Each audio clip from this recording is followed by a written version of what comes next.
자, 조금 힘들어도 그냥 계속해도 되죠? 네. 시간을 아낍시다. 최대한 빨리.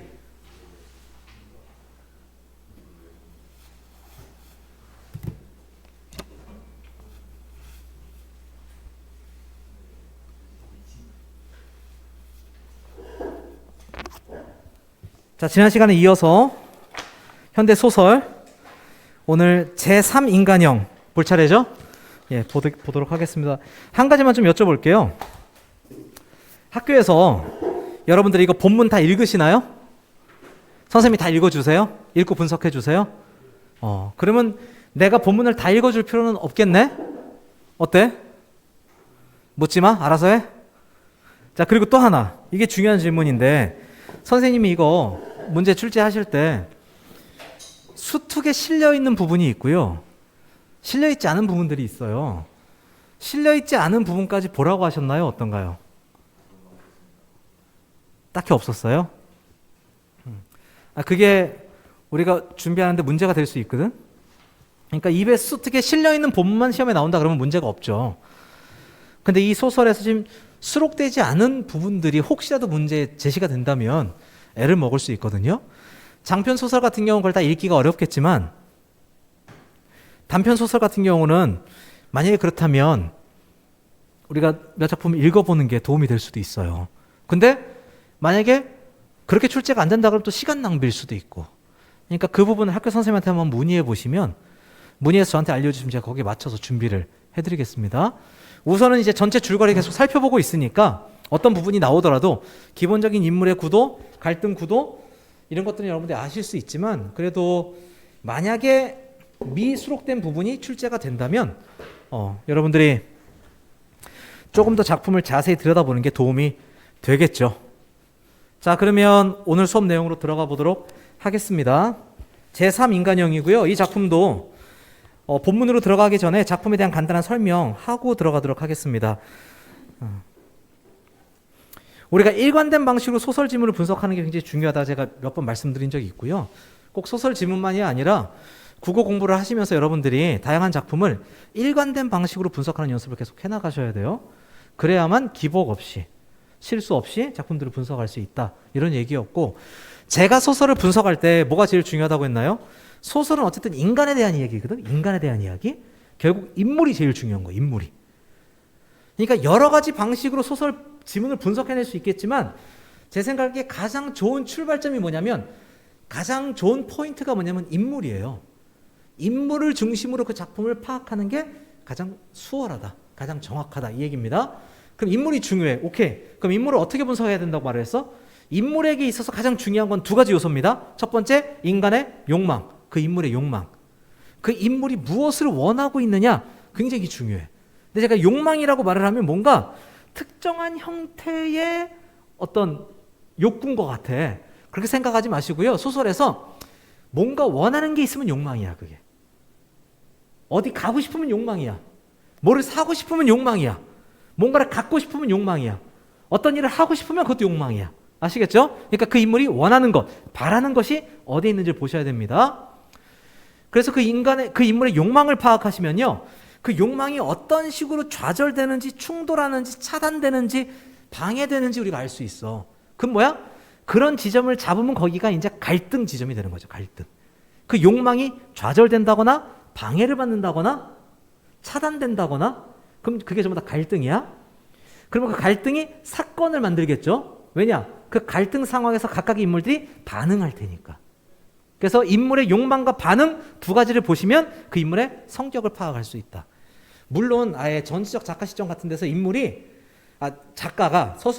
서술자가 인물의 성격을 그냥 직접적으로 제시하는 경우도 있어요. 어떤 인물이다, 이렇게.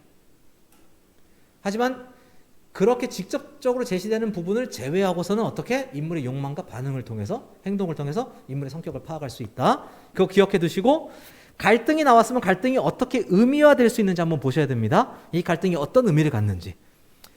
그 사소한 갈등이란 문학작품 속에 없거든. 그게 분명히 사회적으로 뭔가 의미가 있기 때문에 갈등을 그리고 있는 거야. 어떤 것이든. 그래서 인물의 욕망과 행동을 통한 성격 파악, 갈등을 통한 의미 파악. 이 갈등의 의미가 결국 작품의 주제와 연결될 거거든요. 그래서 갈등이 어떤 식으로 해소되느냐 혹은 해소되지 못하느냐가 주제의식과 맞닿아 있을 거야. 오늘 살펴볼 작품들을 통해서도 그걸 확인할 수 있습니다. 한 가지 더 보자면 소설의 어떤 배경, 공간적인 배경, 시간적인 배경, 그리고 날씨 이런 거 굉장히 중요해요. 그 사람이 사는 집, 그 사람이 있는 공간 굉장히 중요해. 현실에서 비가 오는 건 아무 의미가 없지만 문학에서 비가 오는 건 굉장히 의미심장한 거야. 의미가 있기 때문에 비가 오는 거예요. 현실에서 허름한 방에 살고 있다 내가. 그럼 그냥 내가 좀 지금 형편이 그런 거지, 그치? 그 이상의 의미는 없어, 아무 의미도. 하지만 문학 작품에서 내가 어두컴컴하고 곰팡이가 낀 방에 살고 있어. 뭔가 의미가 있어, 그건. 그 사람의 내면을 드러내든 그 사람의 상황을 드러내든 뭔가 좀 더 의미심장한 메시지가 그냥 담겨 있다고요. 그것도 파악하시고 마지막 서술자가 어떤 서술자인지, 전지적 작가인지, 작가 관찰자인지, 1인칭 주인공인지, 1인칭 관찰자인지 그 시점에 따라서 서술 방식이나 태도가 좀 달라지니까 그거 확인하시고. 다시 한번 짧게 정리할게요. 소설 읽을 때 어떻게 읽자? 출발점은 인물이야. 그 인물이 뭐 하는 거 봐야 돼? 욕망하는 거 봐야 돼. 그 인물이 욕망이 어떻게 가로막히는지 봐야 돼. 어떻게 충돌하는지를 봐야 돼. 그럼 그게 갈등이 되고 사건이 될 거야. 그리고 이 상황에서 그 사건이 진행될 때 인물이 계속 추가적으로 어떤 반응과 행동을 보이는지 봐야 돼. 그걸 통해서 인물의 성격 파악할 수 있어. 갈등을 통해서 주제로까지 확장되는 의미 파악할 수 있어. 배경과 소재가 어떤 의미 갖고 있는지 이제 유추할 수 있어요. 그치? 그리고 서술자가 어떤 태도를 보이는지 이것도 챙겨주시고. 그러면 보통 문제화될 수 있는, 출제될 수 있는 소설 작품의 중요한 구절들은 어느 정도 우리가 다 분석을 할 수 있을 거야. 모의고사에서는 그 정도 분석하시면 돼요. 근데 내신은 조금 더 디테일한 분석들을 좀 외워주셔야 되겠죠. 자, 이제 제3인간용으로 가겠습니다. 줄거리를 통해서 먼저 이 작품에 대해서 좀 파악을 해볼게요. 사실 제일 좋은 건요, 여기 줄거리가 써 있잖아. 이 줄거리 다음에 뒤에 뭐 작품 분석이니 뭐니 막 적혀 있지, 그지? 그런 거 보지 않고 줄거리 가지고 그걸 다 끝낼 수 있으면 제일 좋아, 여러분들이. 그걸 다 끝낼 수 있어요, 대부분. 자, 보겠습니다. 6.25 전쟁 전에 작가였던 석은, 6.25 전쟁이 뭐야? 시간적 배경이야, 시대적 배경. 석은 누구였어? 작가였어. 근데 전쟁 후에 피난지인 부산에서 교사로 일하고 있어. 그러니까 시대적 배경, 공간적 배경 다 나왔네요, 그죠? 전쟁 직후 부산이란 시공간적 배경 속에서 벌어지는 일이죠. 교직에 처음 들어왔을 때 다시 글을 쓰기를 희망하였으나 빛을 쳐볼까? 이게 바로 뭐야? 욕망이야, 욕망. 인물의 욕망이라고요, 이게. 그러니까 이 사람의 욕망의 방향은 어디야? 글이야, 글. 여러분들이 이미 이 작품 학교에서 읽어보셨으니까 우리가 미리 결론까지 가서 정리하자면 이 글이란 건 바로 뭡니까? 문학이죠. 그리고 여러분들 국어 시간에 특히 문학 작품에서 예술이 나오잖아요. 예술? 그것도 예술 중에서도 문학이 나오잖아. 그건 순수한 이상과 가치를 의미합니다. 순수한 이상과 가치. 아시겠죠? 그러니까 이 작품에서도 다시 글을 쓰기를 희망했어. 이 사람은 문학을 하기를 원하는 거고 이상을 추구하는 삶을 살길 원하는 거야. 근데 그 다음에 문장이 어떻게 이어집니까? 그렇게 희망하였으나 현실에 치여 그러지 못했어. 그러니까 이 소설은 지금 우리가 줄거리만 봐도 맨 처음에 갈등의 양상이 나오죠. 갈등의 양상.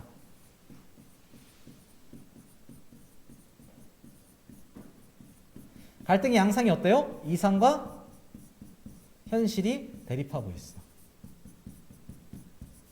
그제? 여기서 이상을 대변하는 것들은 뭐야? 문학 같은 거지, 문학. 혹은 간호장교 같은 것들. 그래서 간호장교를 수식하는 말로서 이상과 거의 동의어로 쓰일 수 있는 게 이 소설에선 사명이죠, 사명. 혹은 시대적 요청. 사명을 따르는 삶, 시대적 요청을 따르는 삶, 이상을 추구하는 삶. 이게 이제 한 축이야. 그리고 현실을 말하는 건 뭐겠어요? 현실을 대변하는 건 돈이겠지, 돈. 그렇죠? 그러니까 결국 이 소설의 중심 갈등 구조는 뭐야? 이상과 현실. 사명이냐, 돈이냐. 문학이냐, 돈이냐. 이 갈등 속에 여러 인물들이 놓여 있다고요.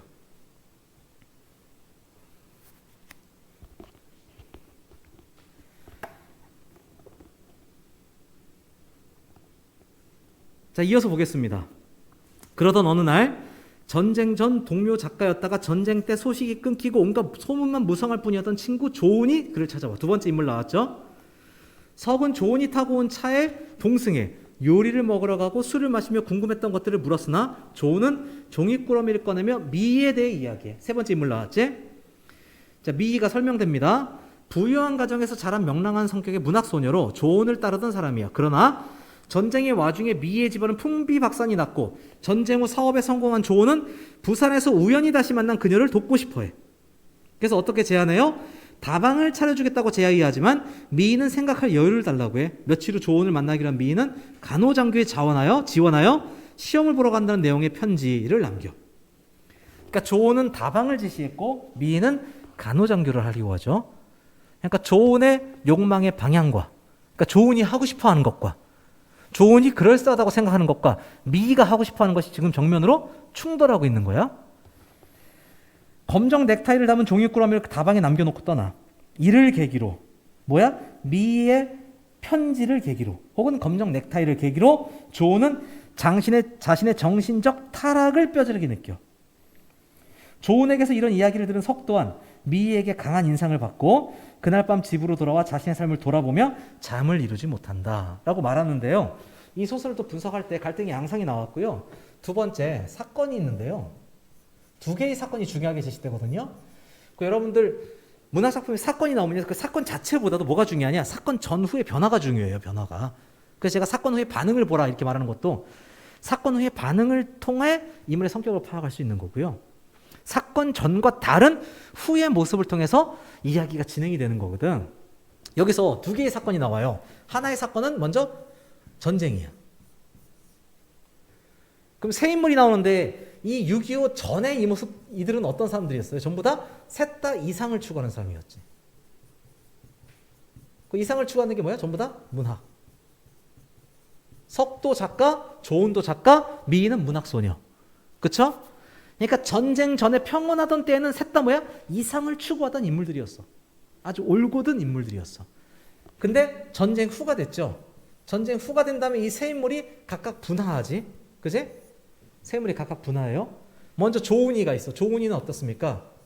아까 저 구도, 이상과 현실이란 구도 중에 뭐와 타협해? 현실과 타협하죠. 뭐를 버려? 이상을 버려버려. 그리고 미이란 인물. 미이란 인물은 이상과 현실 중에 어떻습니까? 현실을 추구했다면 조은이 제안하는 다방을 차려야 되겠지, 그지? 그러면 먹고 살 수 있잖아. 근데 이 사람은 어떻게? 간호장교가 되겠다고 하잖아. 사명을 따르겠다고 말한다고요. 그러니까 이 사람은 이상과 현실 중에 뭐를 쫓는 사람이야? 이상을 쫓는 사람이죠. 뭐와 타협하지 않아? 현실과 타협하지 않아. 마지막으로 석이라는 인물은 전쟁 후에 어떻게 말합니까? 한 축에는 이상을 여전히 품고 있어. 글을 쓰고 싶어해. 하지만 현실적으로 돈을 벌어야만 해. 그러니까 교편을 잡을 수밖에 없어. 그래서 이 사이에서 고뇌하는 사람이죠. 고뇌하고 갈등하는 사람이야. 아시겠죠? 그 두 번째, 이게 첫 번째 사건이고요. 두 번째 사건은 뭡니까? 미이가 남긴 검정 넥타이 사건이죠.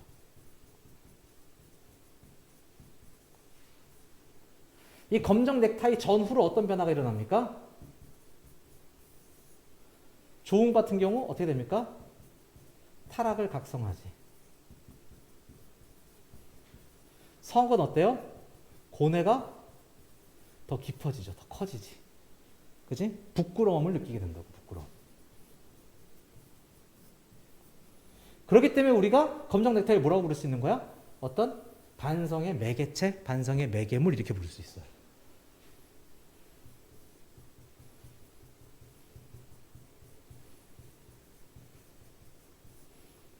물론 이 검정 넥타이는 또 다른 의미도 있습니다. 두 번째 의미, 이것도 적어두세요. 변해버린 조은에 대한 애도의 의미를 담고 있어. 검은색이라. 넌 이제 예전에 내가 알던 조은은 죽었구나. 사라졌구나. 라는 애도. 하지만 동시에 과거의 조은이 주위가 찾던 거기 때문에 그때로 돌아가달라는 어떤 기원도 담고 있어. 제가 지금 필기를 다 하지 않았지만 여러분들 다 적으세요. 반성의 매개체이자 두 번째 뭐라고 했어? 변해버린 조은에 대한, 조은의 타락한 삶에 대한 애도. 두 번째, 조은의 타락한 삶에 대한 애도. 검정 넥타이에 들어가 있는 두 번째 의미고요. 세 번째 의미는 뭐라고 했어 제가? 순수했던 옛날로 돌아가기를 기원하는 의미. 기원의 의미가 있죠.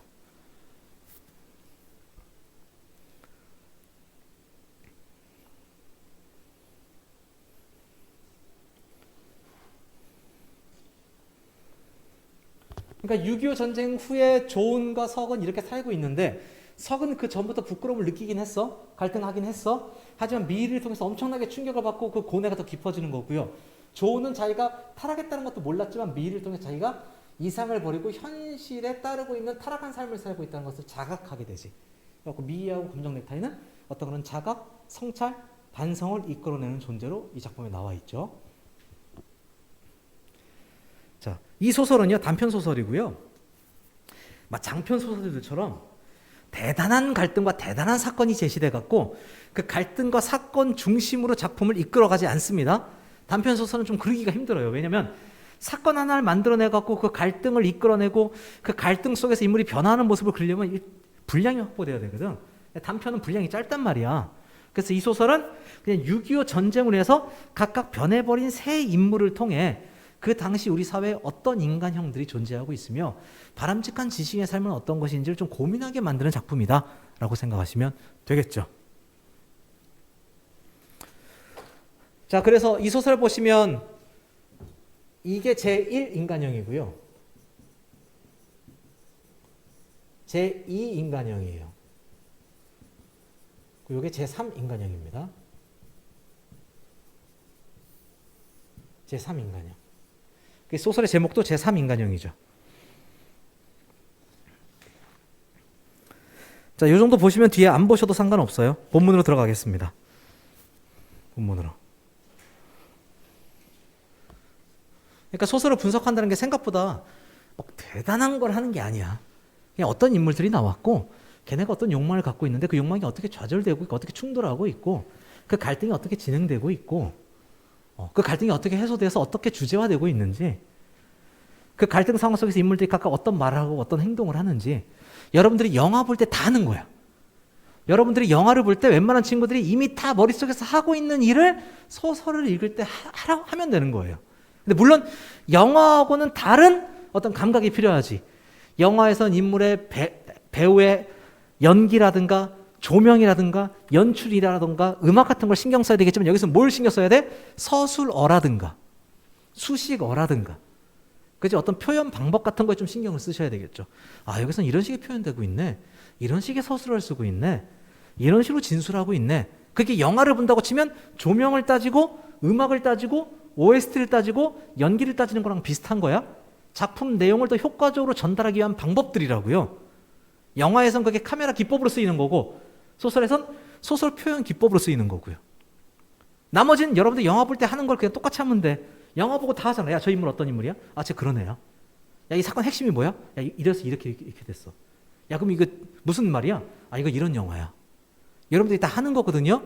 그러니까 어렵다고 생각하지 마시고 인물, 갈등과 사건, 배경과 소재, 그 서술자 이 정도 포인트 가지고 문학작품을 계속 분석하는 연습하시면 여러분들 분명히 훨씬 더 정교하게 분석해낼 수 있습니다. 자신감을 가지셔야 돼요. 자, 그러면 본문으로 들어가 보겠습니다. 제3인간형. 다 읽지 않고요. 부분 좀 발췌해서 읽을게요. 여러분들이 이미 한번 읽어보셨으니까요. 10년은 더 늙은 것 같네. 그간 고생 몹시 했지. 학교에서 문 열고 나오는 자네로 알아보지 못 보았네. 어쩌면 그렇게 훈장티가 꼭 뱄나? 여기서 이제 뭐라고요? 못 알아봤다는 얘기하죠.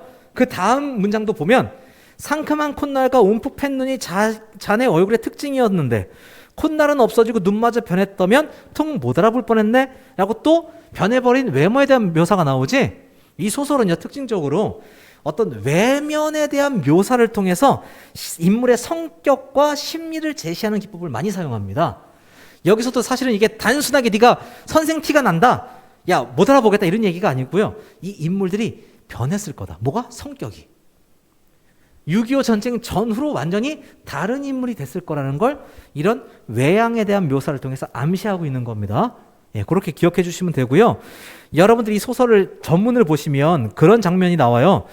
이 주인공이 이 석이 바닷가를 거니는데요. 그때 서술이 어떠냐면 바닷가가 굉장히 쓸쓸하고 단조롭고 좀 적막하고 그래요. 좀 황량해. 근데 그게 사실은 뭐에 대한 묘사야? 얘 내면에 대한 묘사야. 그러니까 외면에 대한 묘사로부터 내면에 대한 묘사로 이어진다. 외면을 묘사함으로써 내면을 짐작하게 만든다. 이 소설이. 그렇게 생각하시면 되겠습니다. 자, 그리고 뭐 여러분들이 해석을 읽어보시면 다 쫓아갈 수 있는 내용들이라서 제가 또 설명할 게 이 소설은 많지는 않아요. 저 밑에 보면 중간쯤에 파란색으로 조우는 얼굴에 또 복잡한 표정이 서리더니, 여기가 이제 대표적으로 어떤 부분이야? 인물의 외양을 묘사해서 심리를 짐작하게 만드는 부분이지, 그치? 복잡한 표정. 근데 이 소설은 이런 표현 때문에 속으면 안 됩니다. 이 소설은 기본적으로는 전지적 작가 시점이에요. 왜 전지적 작가 시점이야? 작가가 다 알아. 인물의 속마음까지 다 알아. 그죠? 작가가 인물의 겉모습만 보면, 서술자가 다른 인물의 겉모습만 보면 관찰자 시점이야. 1인칭 관찰자든 작가 관찰자든 그 사람의 표정, 행동, 말 이런 것만 얘기한다, 그럼 관찰자야. 근데 그 내면까지 보면 전지적 작가야. 자, 이 소설은 기본적으로 전지적 작가 시점인데요, 중간중간 어떤 외양 묘사를 통해 심리를 짐작하게 하는 구절들이 있어요. 대표적으로 방금 우리가 읽었던 부분, 간접 제시하는 부분, 이런 부분이 있습니다. 요거 기억해 두시고요. 나머지는 크게 볼 일 없어요. 뒤로 넘어가겠습니다.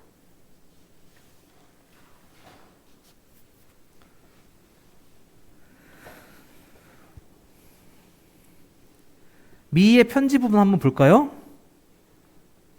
선생님 호의는 뼈에 사무치오나 제가 취할 길은 이미 작정되었습니다.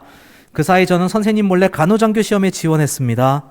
시험은 월요일 대구에서 치르나 준비 때문에 지금 떠납니다. 그때 그 넥타이는 집과 함께 제가 되었습니다. 이것은 그 대신입니다. 선생님은 역시 검정 넥타이를 매셔야 격에 어울립니다. 안녕히 미올림. 이런 편지를 줬죠. 이 간호장교는 뭘 의미해? 자신의 사명을 의미한다. 즉 이 소설 안에서 어떤 이상, 현실에 타협하지 않는 순수한 이상을 의미한다고 생각을 해야 됩니다. 그 미의 편지 바로 위에 보면 문면이라는 표현이 있거든요. 문장이나 편지에 나타난 대강의 내용. 여러분들 문항수 자체가 많지는 않아도요, 어휘 문제 나오면 까다로울 수 있거든요. 그렇기 때문에 여러분들 이거 읽으실 때 따로 어휘 공부를 따로 하려고 하지 마시고, 어차피 이거 글 읽는 마당에 어휘, 좀 어려운 어휘에 신경 써서 2번, 3번 좀 읽어주세요. 그래서 그 문맥적 의미 정도는 여러분들이 확보한 상태에서 시험장에 들어가야 돼. 어법 문제를 틀리든 어휘 문제를 틀리든 무슨 문제를 틀리든 모든 문제는 다 똑같이 한 문제씩이야. 근데 어휘 문제 우리가 생각보다 대비를 잘 못하게 되거든. 선생님들도 수업 시간에 어휘 얘기 잘 안 해요. 왜냐면 저 같은 경우도 어휘 얘기하면 시간이 좀 아까워. 그럼 그냥 써 있는 거 읽으면 되는 거잖아. 근데 그걸 내가 줄줄 문면은 뭐고 뭐는 뭐고 얘기하면 시간 굉장히 아깝잖아, 그지?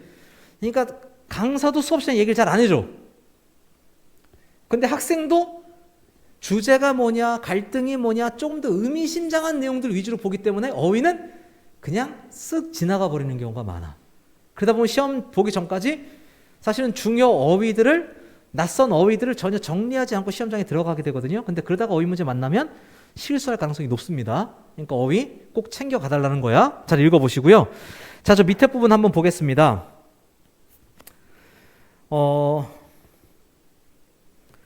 사실 이 소설은 몇 가지 포인트만 더 볼게요. 그렇게 어렵진 않아. 나는 다방을 하나 차려줄 것에 생각이 미치었네. 저 중략 다음에 이것이면 내 힘으로 자금 유통도 되고 미의 명랑성과 센스도 살릴 수 있고 수입면도 문제 없다고 생각했네. 그러니까 조은이 생각할 때 이게 적당해. 조은이 생각할 때 이게 좋아. 근데 지금 여기 근거가 뭡니까? 다방이 좋은 근거가 자금 유통, 명랑성, 센스, 수입. 뭐가 부재해 여기서? 사명이나 이상이 부재하죠. 그러니까 이 사람은 의사결정을 할 때 사명이나 이상은 전혀 판단의 기준이 못 되고 있는 거예요. 얼마만큼 조은이 타락했는지를 알 수 있죠. 그 조금 밑으로 가시면요, 저 구절 한번 가볼게요. 파란색으로 펴보고 놀라지 않을 수 없었네. 다음 문장 찾으셨나요? 거기 보시면 다른 길과 달라 간호장교이고 보니 밑줄 생활 방편을 위한 것이 아님. 이 구절을 통해서 뭘 할 수가 있어? 이 소설의 근본적인 갈등 구조는 뭐야? 이상 대 현실이야. 근데 여러분들 이렇게 착각할 수 있어요. 그냥 마음대로. 간호장교는 뭐야? 월급도 받으면서 뭐도 할 수 있어? 좋은 일도 할 수 있어. 그러니까 이게 최고 아니야? 근데 그렇게 생각하면 사실은 미의 선택은 어떤 선택이야? 이상과 현실 대립구도 바깥에 있는 선택이야. 양자를 다 충족시키니까. 하지만 이 소설이 전제하고 있는 건 뭡니까? 이상과 현실 중에 뭐를 선택해야 된다는 거야. 이 상황에선. 선택하지 못하는 놈은 어떤 놈이야? 제3인간형 같은 놈이야. 이러지도 못하고 저러지도 못하고. 그러기 위해서 이런 구절이 들어가 있는 겁니다. 뭐라고 말해요? 생활 방편을 위한 것이 아님을 짐작할 수 있어. 그러니까 이건 현실을 따르는 게 절대 아닌 겁니다. 현실을 생각하면 다방을 해야 되는 거야. 이건 이상을 추구하는 행동이다라는 걸 알려주는 거야. 이런 구절에서.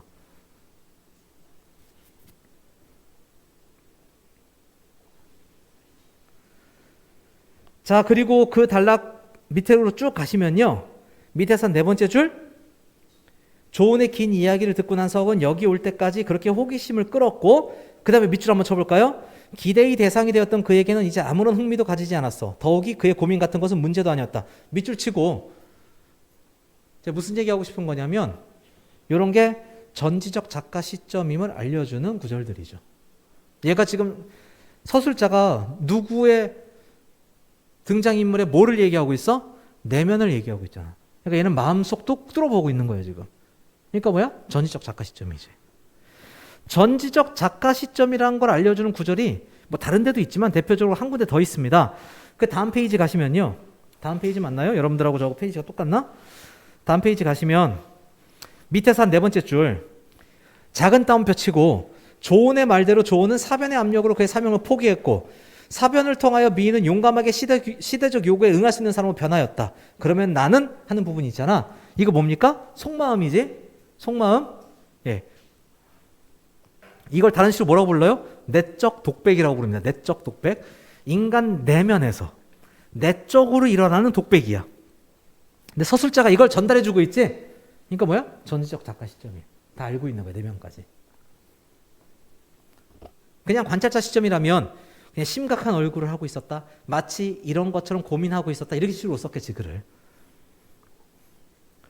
자, 요 정도 파악하시면 일단 이 본문에선 크게 어려울 게 없을 거라고 생각이 듭니다. 자, 그 다음 작품으로 넘어가겠습니다.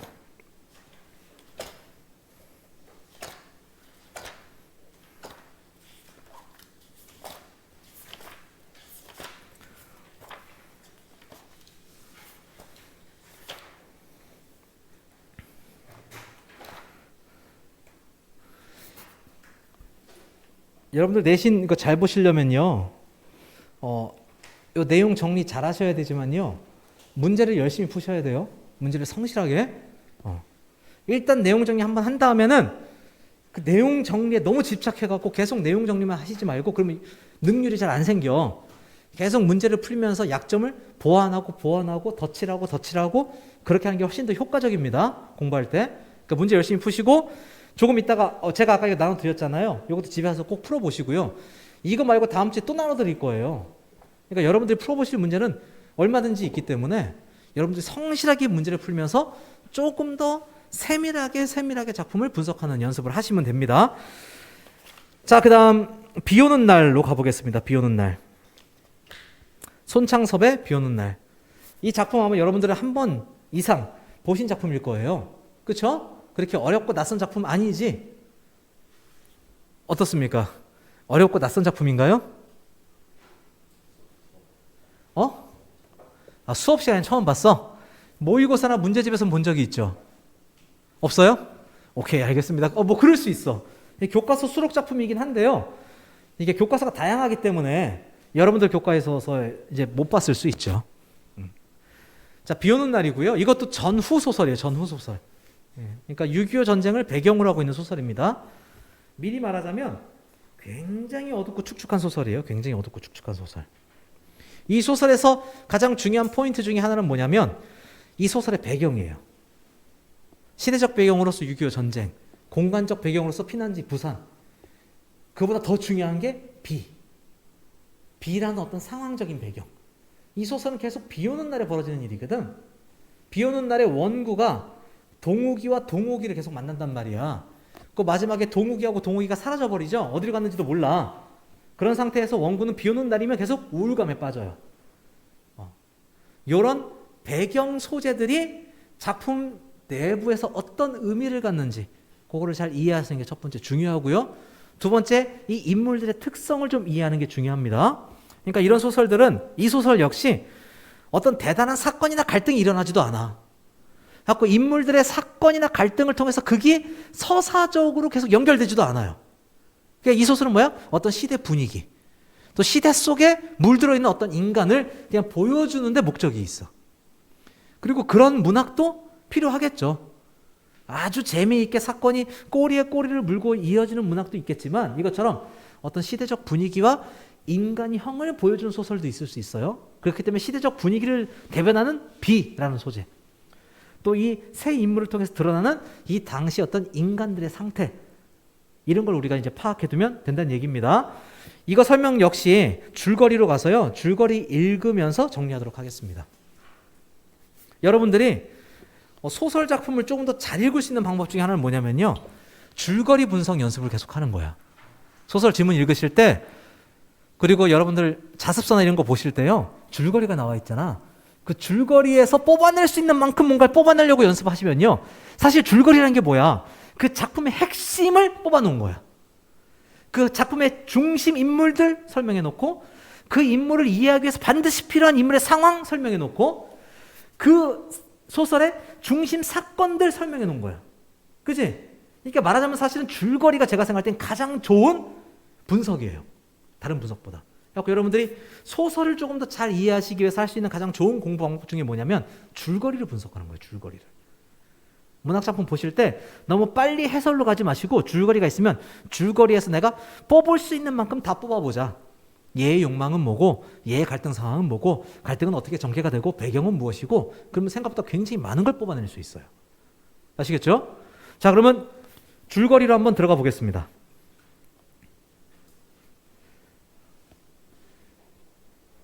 10초만 딱 쉴게. 하루 종일 하도 소리를 질렀더니 약간 허해졌어. 아까 허겁지겁 밥은 먹었는데 이상하게 허하네. 자, 이제부터 하겠습니다.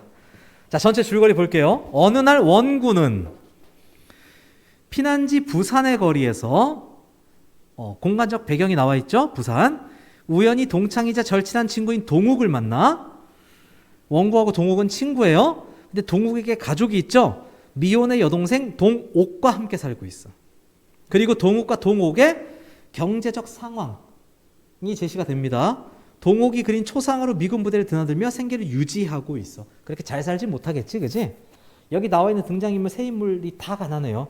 물론 그 중에서도 동욱과 동옥이 더 가난하죠. 장마가 이어지던 어느 날 계속 비가 와. 이제 원군은 처음으로 외진 곳의 낡은 목조 건물, 외진 곳 낡은 목조 건물 이런 거 다 의미가 있어요. 아까 제가 뭐라고 얘기했어요? 소설에서 배경과 소재에는 의미가 있다. 왜냐? 선택된 거니까. 작가가 굳이 그걸 선택한 거거든. 원고하고 동옥이가 굳이 외진 곳에 안 살 수도 있어. 목조 건물에 안 살 수도 있어. 근데 그렇게 살게 만들었단 말이야. 이걸 창조한 사람이. 그럼 거기에 당연히 의미가 있겠죠. 그지? 그러니까 이 등장인물 배경, 이 남매들은 피난지인 부산 중에서도 외진 곳, 그 중에서도 아주 낡은 목조 건물, 삐걱거리고 쓰러질 것 같은 그런 건물에 살고 있는 인물들입니다. 거기에 사는 동욱을 찾아가지만 동욱만이 차갑게 원구를 맞이해. 원구는 동욱이 다리를 심하게 절고 있음을 우연히 발견하고 동욱이 매우 냉담하게 동욱을 대하고 있음을 느끼게 돼. 그 뒤 비가 와서 장사를 할 수 없는 날이면 원구는 가끔 동욱 남매를 찾아. 그러는 사이에 동욱에게 마음이 끌리고 동욱 또한 원구에 대해 친근감을 보여. 동욱은 동욱을 보살펴줄 이가 자기밖에 아무도 없으며 동욱을 측은하게 생각하면서도 그녀를 보기만 화가 치민다는 말을 하며 원구에게 동욱과 결혼할 생각이 없냐고 물어. 며칠 뒤 원구는 동욱에게서 초상화 주문 작업을 그만두었다는 것 사건 1, 동욱이 주인 노파에게 자기 몰래 빌려준 2만 원의 빚을 떼었다는 것 사건 2, 사건 1, 2가 연달아 벌어진 거죠. 그래서 어떤 결과가 일어나? 너무 얘네가 살기가 힘들어진 거지, 그지?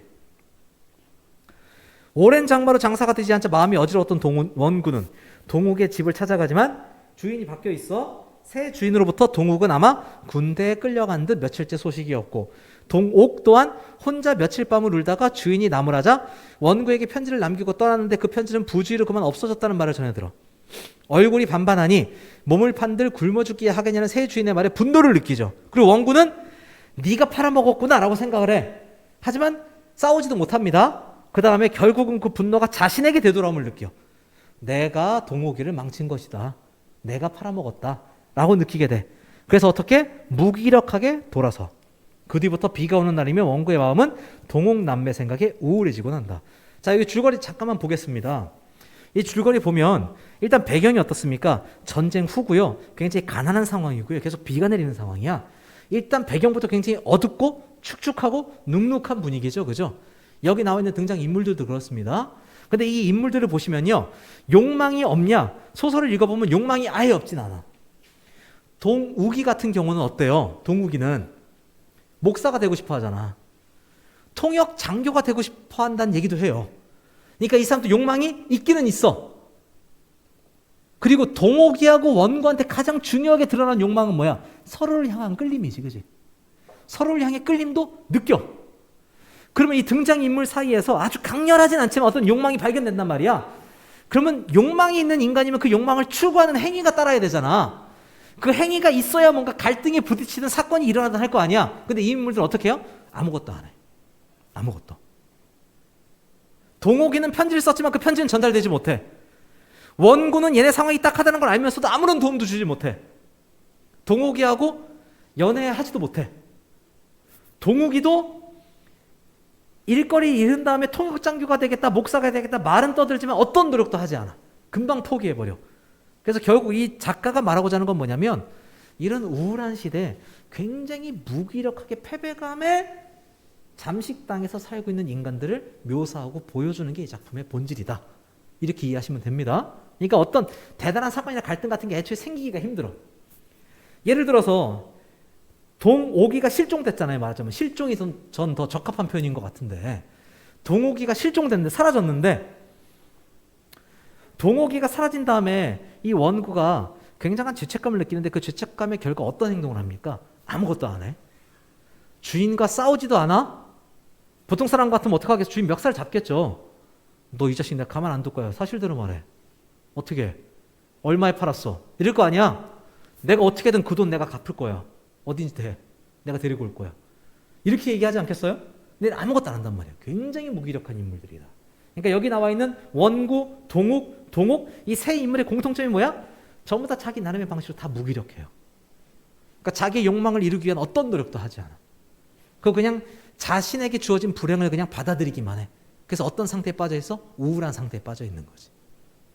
이게 이 소설가가 보고 있는 이 당시 사회 모습이다라고 생각하시면 됩니다. 자, 그리고 인물과 인물의 관계를 보면요. 남매끼리도 사이가 안 좋아. 그리고 친구 사이에서도 뭔가 적극적으로 뭘 요구하지를 못해요. 적극적으로 돕지도 않아. 술만 같이 마실 뿐이야. 그리고 남녀 사이에서도 서로 애정과 호감은 갖는데 그것보다 더 진전된 어떤 관계가 나오지 않아. 그러니까 굉장히 무기력한 인물들이 인간관계에 있어서도 실패하는 모습들을 볼 수 있죠. 이 작품에서. 굉장히 차단되어 있고 굉장히 소극적인 진정한 교감을 이루지 못하는 인간관계가 드러나 있다. 이렇게 생각하시면 되겠습니다. 여기 공간적 배경, 시간적 배경, 상황적 배경. 부산이나 목조 가옥이나 비 오는 날 이거 굉장히 중요하고요. 그 여러분들이 꼭 아셔야 되는 특징이 하나 있는데요. 그러니까 전지적 작가 시점이에요. 그리고 어떤 사건의 진행, 갈등과 사건의 진행을 통해서 그걸 이끌어 나가는 게 아니라 등장인물의 내면 심리를 제시하는 게 주된 서술입니다. 어떤 인물인지 좀 더 이해시키는 게 주된 서술이야. 그런데요. 이거 한번 생각해 보세요. 등장인물들이 어떠한 짓도 하지 못하는 무기력한 인물이잖아. 근데 그런 인물들을 바라보고 있는 서술자의 태도를 한번 생각해 봐. 여기서 특히 어떠한 서술형 종결 어미를 많이 쓰냐면 뭐뭐한 것이다. 뭐뭐한 것이었다. 이런 표현을 많이 쓰거든요. 근데 그런 표현 우리가 언제 써요? 뭐뭐 했던 것이었다. 과거 얘기를 하거나 아니면 다른 사람 얘기를 전달할 때 쓰거든요. 그러니까 약간은 거리감을 두고 방관자적인 태도를 보이고 있다고. 그래서 결국 이 무기력한 인물들을 바라보는 서술자의 태도, 서술 태도가 어떻다고 말할 수 있냐? 냉소적이다 이렇게 말할 수 있어요. 냉소적이다. 별로 애정을 안 갖고 있어요. 등장인물들에게. 적극적으로 개입하지 않아 작품에. 그래서 그냥 좀 차갑게 그냥 그 인물들의 말과 행동이나 심리를 제시해주고 있을 뿐이야. 아시겠죠? 그 정도 이해하시고 본문으로 들어가면 되겠습니다. 자, 본문 볼게요. 여기도 몇 가지 포인트, 오늘 한 작품 더 하려고 했는데 빨리 한번 해보겠습니다. 몇 가지 포인트만 한번 볼게요.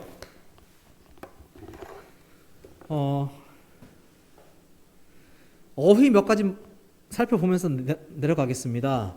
저 줄거리 안 읽을 거고요. 그 본문 가시면 본문 두 번째 줄에 코숭이란 표현 아시나요? 코숭이. 채플린식의 그 검정 단화의 주먹 같은 코숭이가 말이 아니었다. 나오나요? 예, 코숭이 이거 동그라미 치시고 뭐야? 물체에 뾰족하게 나온 앞부분이야.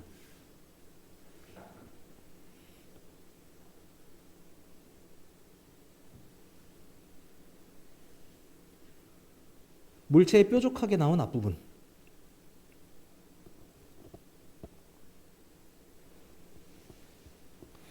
그리고 그 몇 줄 밑에 내려가시면 초상화 주문도리를 폐업했노라고 했다라고 나와 있죠. 거기 위에다가 사건이라고 쓰세요. 사건. 이게 1차 사건이 발생한 거야. 사건이 나오면 뭐가 나와? 인물의 반응이 나옵니다. 그 인물의 반응을 파악하시면 인물의 성격이 나와요. 사건이라고 쓰신다며 그로부터 하나, 둘, 셋, 넷, 다섯, 여섯 번째 밑에 줄로 가시면 동욱은 닝글닝글 웃으며 무슨 얘기냐? 통역장교를 모집한다기에 그거 통역장교라도 돼볼까라고 생각을 했어. 야 그러면 원서 좀 보자 이렇게 말하니까 뭐야? 닝글닝글 웃으며 밑줄 수속이 하도 복잡하고 번거로워 아예 단념하고 말았다는 것이다. 사건이 발생하고 인물의 반응이 어떻습니까? 바로 포기하잖아. 그지? 그래서 이 인물은 어떤 인물이라고 성격 지어질 수 있어요? 무기력한 인물이다.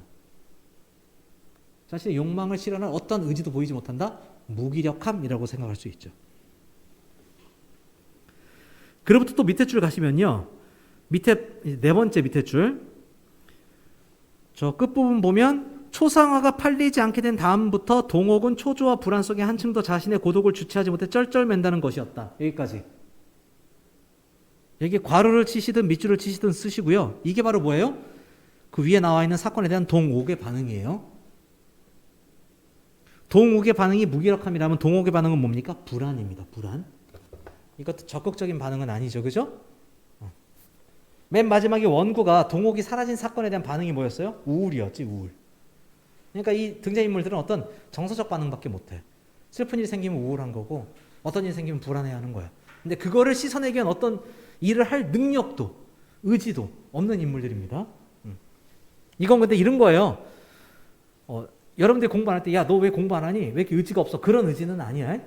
이 사람들은 애초에 사실은 여건 자체가 잘 주어지지 않은 상황이에요. 그런 의미에서 어떤 면에서는 이해될 수 있죠. 하지만 그럼에도 너무나도 무기력하고 너무나도 어두운 사람들이기 때문에 냉소적으로 서술할 수밖에 없는 것이고. 자, 그리고 한 가지 사소한 건데 이거 하나만 더 보겠습니다. 다시 위로 좀 올라가시면 중간에 삼수갑산이라고 나와요. 삼수갑산 우리가 시에도 많이 나오고요. 김소월 시에도 나오고 실제로 이거 지명이에요. 있는 지명. 함경남도에 삼수군이 있고 갑산군이 있대요. 저도 안 가봐서 몰라요. 함경남도에. 근데 문학작품에서 삼수갑산이 나오면요. 보통 두 가지 의미입니다. 첫 번째 의미는 뭐냐? 오지를 의미해요. 오지. 사람이 없는 곳. 오지. 사람이 없는 곳. 그래서요. 이게 발전해갖고 어떤 의미까지 가냐면 어떤 최악의 상황을 의미하기도 합니다. 최악의 상황. 그래서 삼수갑산에 갈 망정 내버려 둘 테라고 했다. 라고 밑에 뭐라고 서술되어 있는 거야? 자포자기의 심령이 됐다라고 설명이 되어 있는 거예요. 다시 저 밑으로 좀 내려가 보겠습니다. 밑으로 내려가셔갖고요. 저 노란색으로 동생에게 깊은 연민을 느끼는 동욱 이렇게 나와 있지? 그 바로 밑에 보면 동욱은 고개를 주걱거리는 것이었다. 주걱거리다 나와 있거든요. 주걱거리다는 뭐냐면 고개를 앞뒤로 천천히 끄덕거리다 이런 의미예요. 고개를 앞뒤로 천천히 끄덕거리다.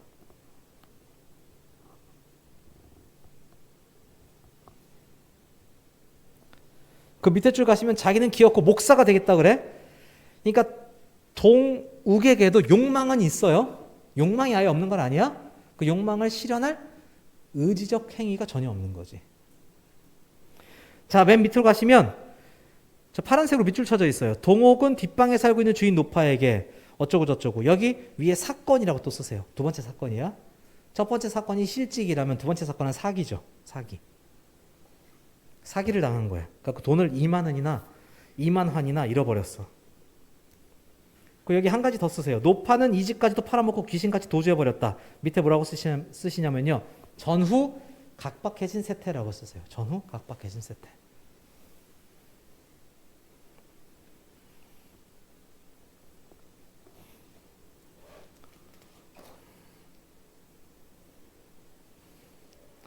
자, 넘어가겠습니다. 그 다음 쪽 가시면 위에 빨간색으로 박스 쳐져 있잖아요. 그 부분 한번 보겠습니다. 2만 원이면 구하러 얼마인 줄 아니? 200만 원이다. 200만 원. 내가 내 돈 떼었는데 오빠가 무슨 상관이냐고? 이게 무슨 말이냐면요. 모르실 수도 있으니까 이게 동욱이 소아마비를 알아서 갖고 어렸을 때 그 장애가 있잖아요. 그러니까 혼자 제대로 노동을 할 수 없는 상황이란 말이야. 특히 이 시대에 여성이 노동을 하면 뭘 했겠어요. 그러기 힘든 시대였지, 그지? 회사에 취직할 수 있는 시대도 아니고. 근데 이제 오빠가 자기를 업신여기고 무시하고 하니까 얘도 불안할 거 아니야? 그래서 오빠가 자기를 버릴지도 모른다는 불안감 때문에 돈을 모아두고 있었거든요. 그 돈을 잃어버린 거야, 지금. 뺏긴 거야. 사기당해서. 그런 상황입니다. 여기서 우리가 보통 뭐라고 해석을 하냐면, 그래, 내가 없으면 내년이 굶어 죽지 않고 살 테냐? 너 같은 병신이 단 한 달을 동력으로 살아? 이 부분 가지고 우리가 이 소설을 보통 어떻게 말하냐? 동옥은요, 외적으로 신체에 장애를 갖고 있는 사람이에요. 그러니까 신체적인 의미에서 불구야. 동욱은 정신적인 의미에서 불구입니다. 정신적인 의미에서 불구. 아주 무기력하고 동생도 제대로 돌보지 못하고 동생을 인격 모독하기도 하고 제대로 살 의지가 없는 인물이에요. 잘 생각해 보시면요. 동욱이는 어떤 연민의 여지가 있어. 몸이 아픈데 어떡할 거야. 그 실제로 일도 누가 해? 동욱이 하잖아. 초상화 자기가 그리잖아. 그지? 오빠도 아예 아무것도 안 하는 건 아니지만 실제 일은 동욱이가 한다고. 원구도 나름대로 리어카 끌면서 일을 해요. 근데 여기서 가장 무기력한 인물이 누구야? 사실은 동욱이죠. 욕망은 가장 강해. 나는 뭐가 될 거야? 뭐가 될 거야? 근데 사실은 제대로 하는 일이 없어. 그래서 이 소설을 분석할 때 동옥이는 신체적인 불구를 가진 인물이고 동욱은 어떻다? 정신적인 의미에서 불구성을 가진 인물이다. 우리가 그런 식으로 분석을 많이 합니다. 물론 나아가서 동옥 또한 정신적으로 건강하지 않죠. 그지? 동옥도. 왜냐하면 극도의 우울감, 극도의 불안감에 쌓여갖고 세상을 등지고 살아가고 있으니까요. 한 가지 더 살펴보겠습니다. 저 밑에 파란색 박스로 가시면요. 거기에 해설이 뭐라고 써있냐. 작품 전체를 지배하는 음습하고 우울한 분위기와 조응하는 인물의 심리라고 나와 있어. 제가 3월 달에 문학 개념어 짧게 설명하면서 제가 조응이라는 단어도 설명했었어요. 대비, 대조, 대립, 상응, 조응, 호응 이런 표현들 각각의 의미가 있다고 말씀드렸었죠. 그때 제가 상응, 호응, 조응 얘기하면서 응자가 무슨 응자라고 했어? 응답하다 할 때 그 응자라고 했지. 그러니까 응하다 이런 뜻이야. 응하다. 그래서 조응한다는 건 뭐냐면 응하는 거야. 그러니까 서로 어울리는 거야. 그러니까 무슨 말이냐? 환경과 인물이 어울리는 거야. 환경과 인물이 비슷한 거야. 실제 문장을 읽어보시면요. 원구가 얻어있는 방도 지리한 비에 습기로 눅눅해졌어. 벗어놓은 옷가짐에 이부자리에까지도 곰팡이가 끼었어. 환경 얘기죠. 여기까지. 그지? 그 다음에 바로 내면으로 이어갑니다. 그의 마음속에까지 곰팡이가 쓰는 것 같았어. 그죠? 환경 제시가 내면 제시로 이어지는 구절이에요. 그것도 기억해 두시고요. 그로부터 조금 내려가시다 보면 저기 민트색으로 외모가 풍기는 인상에 대한 묘사라는 부분 나오잖아. 그 바로 밑에 줄 한번 보세요. 원구가 재차 묻는 말에 사나이는 자기가 이 집 주인이라고 하고 나서 자 여기서 괄호 여세요. 동욱은 외출한 채 소식이 없이 돌아오지 않게 되었고 그 뒤 동욱 역시 어디로 가버렸는지 모르겠다는 것이야. 동욱이가 안 돌아오는 지는 열흘이나 되었고 동욱은 바로 2, 3일 전에 나갔다는 것이다. 여기까지 괄호 닫고 이 부분은 사건의 요약적 제시라고 적어두세요. 사건의 요약적 제시. 사건을 요약적으로 제시하고 있는 부분입니다.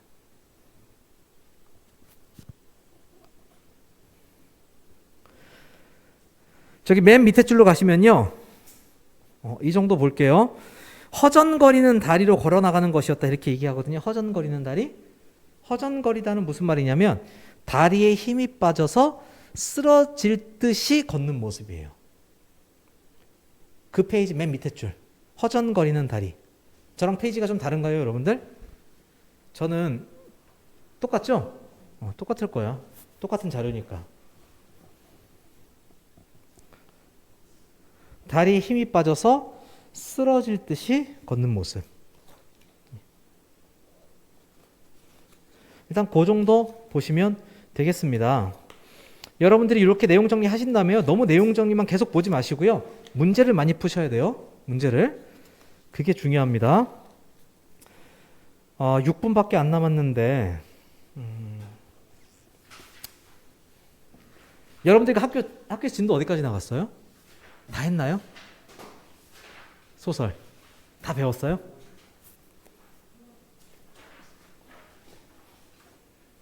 기억이 전혀 안 나? 강까지 배웠어요? 강까지? 알겠습니다. 여러분들도 조금 안타까워요. 이렇게 고등학교 2, 3학년 때 이렇게 코로나가 터져갖고 한참 열심히 공부해야 되는데 굉장히 다른 부분에 신경을 써야 되니까 이게 능률이 안 오르거든요. 모두 다 똑같은 처지긴 하지만 뭐 어쩔 수 없죠. 뭐 바라건대 대학 가기 전에 코로나가 끝나기를. 그래서 내년 봄에 캠퍼스에서는 마스크 없이 아주 기분 좋게 돌아다닐 수 있기를 진심으로 바랍니다. 진심으로. 강을 다 설명하기엔 시간이 좀 부족할 것 같아요. 5분밖에 안 남아서. 그래도 우리 강 저거 줄거리라도 한번 읽어보죠. 저 뒤로 가셔갖고 강으로 한번 가보겠습니다.